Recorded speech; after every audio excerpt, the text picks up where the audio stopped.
हाँ तो जय हिंद, नमस्कार साथी जी, स्वागत है आपका आपके अपने चैनल जीएलएस स्टडीज में। तो वीडियो पे क्लिक के तो वीडियो छोड़ के मत जाइएगा, क्योंकि इस वीडियो में हम लोग फिर से 20 महत्वपूर्ण प्रश्न वाला वीडियो लेके आ चुके हैं। सारे सब्जेक्ट के मिला के 20 महत्वपूर्ण प्रश्न है आपके, और सारे सवाल जो है प्रीवियस ईयर में पूछे जा चुके, तो संभावना है कि आगे भी पूछा जाएगा। तो जल्दी से 5 से 6 मिनट में 20 प्रश्न आप तैयार कर लीजिए। तो चलिए सबसे प्रथम सवाल से स्टार्ट करते हैं। आप बिल्कुल ईमानदारी से बताइएगा कि 20 में से आपका कितना प्रश्न सही होता है, ठीक है। चलिए सबसे प्रथम सवाल कहता है कि श्रीनिवास का जन्म कहाँ हुआ था। तो ये सवाल जो है आपका वर्णिका का है, और मेरे साथी जी दही वाली मगम्मा चैप्टर का है। तो श्रीनिवास जो है वो दही वाली मगम्मा कहानी के लेखक है, और इनका जन्म कहाँ हुआ था। तो इनका जन्म कर्नाटक के कोलार में हुआ था। कहाँ हुआ था मेरे बउआ जी? तो कर्नाटक के कोलार में हुआ था। तो ऑप्शन नंबर क्या हो जाएगा? डी एकदम से राइट आंसर हो जाएगा। सवाल नंबर दूसरा है आपके पास कि लोहे को जिंक से लेपित करने की क्रिया को कहते हैं। तो लोहे को जिंक से लेपित करने की क्रिया को हम लोग गैल्वेनीकरण कहते हैं। राइट आंसर आपका ऑप्शन नंबर बी हो जाएगा, ठीक है। सवाल नंबर तीसरा है, सवाल देख के चकराइएगा मत, सवाल बिल्कुल इजी कहता है कि सिल्वर क्लोराइड का रंग क्या है। तो मेरे साथी जी ध्यान रखें कि सिल्वर क्लोराइड जो होता है उसका रंग कैसा होता है। तो उसका रंग आपका श्वेत होता है। राइट आंसर आपका ऑप्शन नंबर ए हो जाएगा। सवाल नंबर चौथा है कि जस्ता तथा तनु हाइड्रोक्लोरिक अम्ल की अभिक्रिया के फलस्वरूप निम्नलिखित में से कौन सा गैस बनता है। तो मेरे साथी जस्ता यानी क्या होता है? जिंक होता है, जेडन होता है।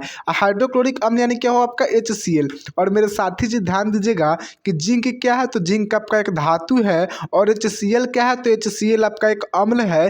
तो धातु जब भी अम्ल से अभिक्रिया करती है तो कौन सा गैस उत्पन्न करती है? Hydrogen gas. तो राइट आंसर आपका कौन सा हो जाएगा?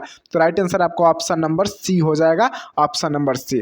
सवाल नंबर 5वां है कि दो लगातार संख्याओं का मौसा है। तो मेरे साथी जी कोई भी दो लगातार संख्या ले लीजिए, एक ले लीजिए, एक के बाद दो लगातार लेना है।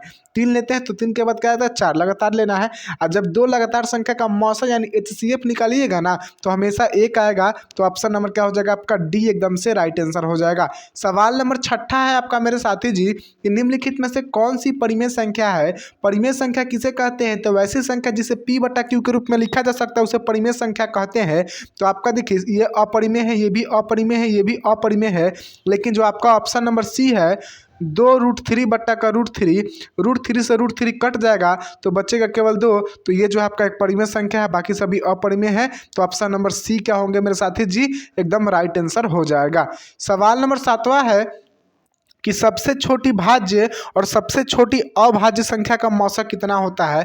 तो सबसे छोटी भाज्य आपकी 4 होती है, और सबसे छोटी अभाज्य आपकी 2 होती है। और 4 और 2 का जब आप लोग मौसा निकालिएगा ना मेरे साथी जी, तो क्या आएगा? मौसा यानी होता है HCF। तो कितना आएगा? 2 आएगा।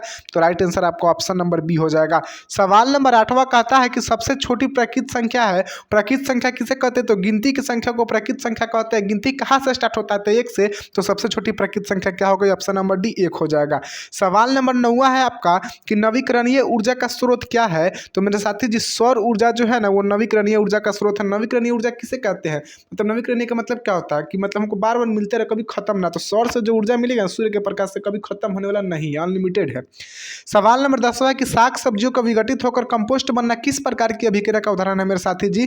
तो ये आपका ऊष्माक्षेपी अभिक्रिया का उदाहरण है। राइट आंसर आपका ऑप्शन नंबर बी हो जाएगा। सवाल नंबर 11वां है, आशा करते कि प्रथम 10 सवाल में से बिल्कुल आपका 10 सही हुआ। और सवाल नंबर 11 बड़ी धाकर सवाल है कि भारत में उत्पादित प्रत्यावर्ती धारा की आवृत्ति कितनी होती है। तो भारत में उत्पादित प्रत्यावर्ती धारा की जो आवृत्ति होती कितनी होती है? 50 हर्ट्ज होती है।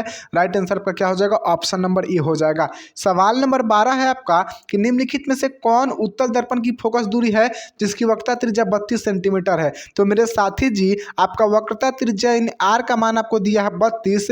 तो फोकस दूरी निकालने के लिए क्या करते हैं? फार्मूला क्या होता है? तो फार्मूला होता है आपका F बराबर R/2 का, R/2 का। तो R का मान कितना दिया है? 32। नीचे क्या हो जाएगा? तो कट के कितना आएगा? 16 आएगा। अब कहिएगा रे मास्टर आंसर प्लस में होगा कि माइनस में? तो अवतल दर्पण है, और अवतल दर्पण की जो फोकस दूरी होती है मेरे साथी जी तो क्या होती है आपकी? धनात्मक होती है। सॉरी उत्तल दर्पण सॉरी, तो उत्तल दर्पण की फोकस धनात्मक होती है। तो राइट आंसर आपका ऑप्शन नंबर सी हो जाएगा। अवतल रहता तो क्या होता है? ऋणात्मक हो जाता।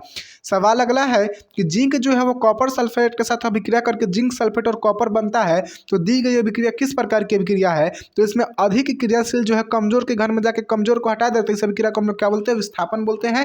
तो राइट आंसर आपको ऑप्शन नंबर बी हो जाएगा। सवाल नंबर 14 है कि बेंजीन का अनुभार क्या होता है? तो मेरे साथी जी बेंजीन का सूत्र होता है C6H6, ठीक है। तो कार्बन कितना है? तो कार्बन 6 गो है।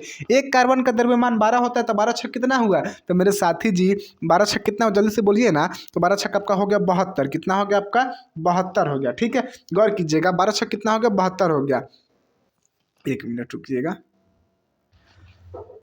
कितना हो गया आपका? तो बेंजीन का सूत्र क्या होता है? C6H6 होता है, ठीक है। तो कार्बन कितना है? तो कार्बन आपका 6 गो है। तो एक कार्बन का द्रव्यमान आपका कितना होता है? 12 होता है। तो 12 छह कितना? 72। कार्बन का द्रव्यमान कितना होगा? 72।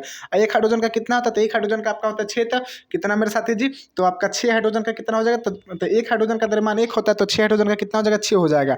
तो 72 6 जोड़िए तो कितना आ जाएगा? तो 72 6 आपका 78 आएगा। तो 78 तो दिया नहीं है, तो 78 आपका राइट आंसर होगा। ऑप्शन इसमें नहीं दिया हुआ है, ठीक है ना। ऑप्शन इसमें रुक जाइएगा, नहीं दिया हुआ है। तो इसमें नहीं दिया तो माफ कीजिएगा, ऑप्शन आपका नहीं दिया, लेकिन 78 हो जाएगा, ठीक है। चलिए निकालना बता दिए। सवाल नंबर अगला है आपका 15 नंबर सवाल है कि घरेलू विद्युत परिपथ में उदासीन तार का रंग होता है। तो जो घरेलू विद्युत परिपथ होता है उसमें जो उदासीन तार होता है ना मेरे साथी जी, उसका जो रंग होता है तो क्या होता है आपका? तो उदासीन तार का रंग काला होता है। राइट आंसर आपका ऑप्शन नंबर सी हो जाएगा। सवाल नंबर आपका 16 है कि किस युक्ति में विभक्त वलय द्विक परिवर्तक का कार्य करता है? तो विद्युत मोटर में कार्य करता है। राइट आंसर आपका क्या हो जाएगा? ऑप्शन नंबर बी हो जाएगा। सवाल नंबर 17 है आपका कि जल विद्युत संयंत्र किस ऊर्जा को विद्युत ऊर्जा में रूपांतरित करता है? तो जल विद्युत संयंत्र जो है मेरे साथी जी, तो स्थितिज ऊर्जा को विद्युत ऊर्जा में परिवर्तित करता है। तो राइट आंसर आपका कौन सा हो जाएगा? ऑप्शन नंबर डी हो जाएगा। सवाल नंबर 18 है कि जब मैग्नीशियम फीता को जलाया जाता है तो उत्पन्न आग की लौ होती है। जब मैग्नीशियम की फीता को हम लोग जलाएंगे तो उत्पन्न आग की जो लौ होगी कैसी होगी? तो चमकीला उजला होगा। राइट आंसर आपको ऑप्शन नंबर सी हो जाएगा।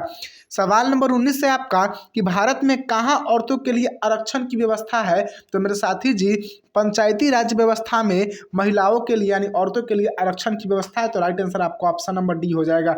सवाल नंबर 20वां और अंतिम सवाल कहता है कि भारत में वर्तमान में कितनी प्रतिशत महिलाओं को संसद में प्रतिनिधित्व प्राप्त है? तो 10.86%। तो राइट आंसर आपका क्या हो जाएगा? ऑप्शन नंबर बी हो जाएगा। तो साथी जी आशा करते हैं कि 20 में 20 सवाल बिल्कुल आपका सही हुआ। आपका कितना सवाल सही हुआ कमेंट करके हमें जरूर बताएं। मिलते हैं नेक्स्ट वीडियो, तब तक के लिए जय हिंद।